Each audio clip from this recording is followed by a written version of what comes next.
ধরে নেওয়া যাক আসামি গুলি ছুঁড়েছিলেন, কিন্তু কেন? আসামির জীবন কাহিনী আমি আপনাদের কাছে আগেই বলেছি।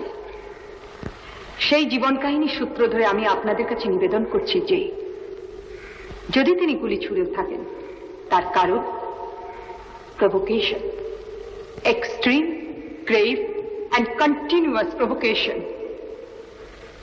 মাননীয় জুরি ভদ্র মহোদয়গণ, আপনাদের ঘরে মা বোন আছেন। একবার ভেবে দেখুন ফুলশয্যার রাত থেকে সমস্ত ঘটনার কথা।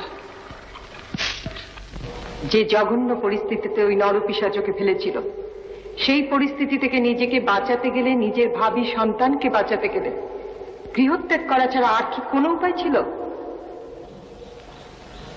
প্রসিকিউশন অকারণে নারীকে দেহ ব্যবসায়ী, বারবনিতা হিসেবে আপনাদের সবার সামনে তুলে ধরার চেষ্টা করেছে। কিন্তু আমার কাছে যে কাহিনী আপনারা শুনলেন তাতে কি মনে হয় না মাতৃত্বের এত বড় জ্বলন্ত দৃষ্টান্ত খুব কমই দেখা যায়? আজ আমি আপনাদের কাছে শুধু আসামির তরফে নয়, সমগ্র মাতৃজাতির প্রতিভু হিসেবে বিচার প্রার্থনা করি। সন্তানের মঙ্গল কামনায় নিজের সর্বস্ব দান করা, এমনকি মাতৃত্বের মায়া পর্যন্ত ত্যাগ করা কি অপরাধ? যদি অপরাধ হয় উনি দোষী, আপনারা ওকে অপরাধী সাব্যস্ত করুন। নিজের মেয়ের কাছে যে মেয়ে আজ ওর সব ভার, সব দায়, সব দায়িত্ব সগৌরবে মাথায় তুলে নিতে চায়, যে মেয়ে আজ একে মা বলে জানতে পারলে পৃথিবীর সব প্রতিরোধের বিরুদ্ধে দেবী বলে, বিশ্ব মায়ের প্রতীক বলে পুজো করতে পারে, সেই মেয়ের কাছ থেকে শুধু তারই কল্যাণ কামনায় তিনি নিজেকে আজ গোপন রেখেছেন।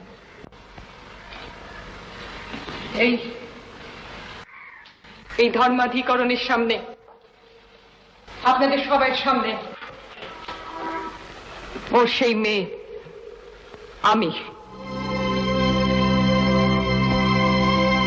আমি সুকন্যা রায় মুক্ত কণ্ঠে স্বীকার করছি। আসামির কাঠগোড়ায় যিনি আপনাদের চোখের সামনে বসে আছেন আমার মা, অভাব ও বিদ্যা চিরসুজি আমার মা। Your Lordship, gentlemen of the jury, আমার আর কিচ্ছু বলার নেই। আমার মাকে, আমার হারিয়ে যাওয়া আমার মাকে ফিরিয়ে দিন, ওকে মুক্তি দিন।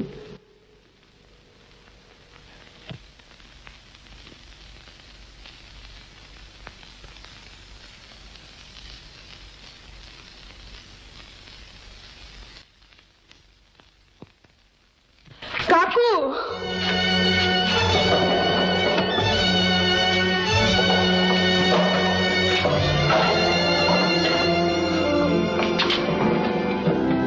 দেবী,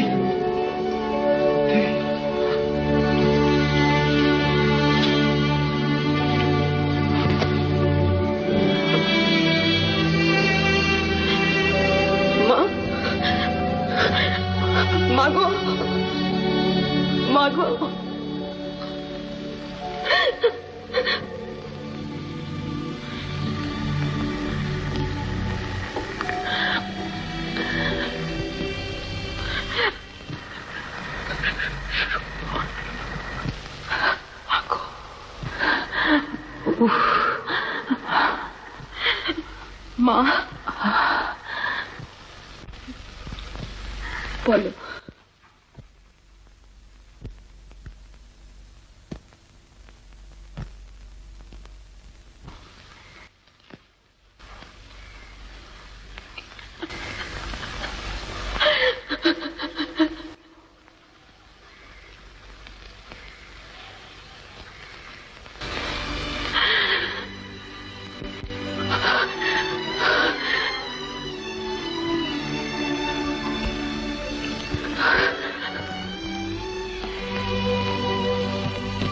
দেবযানী মরে যাবে, আইছি পান্নাবাইও মরে যাবে, কিন্তু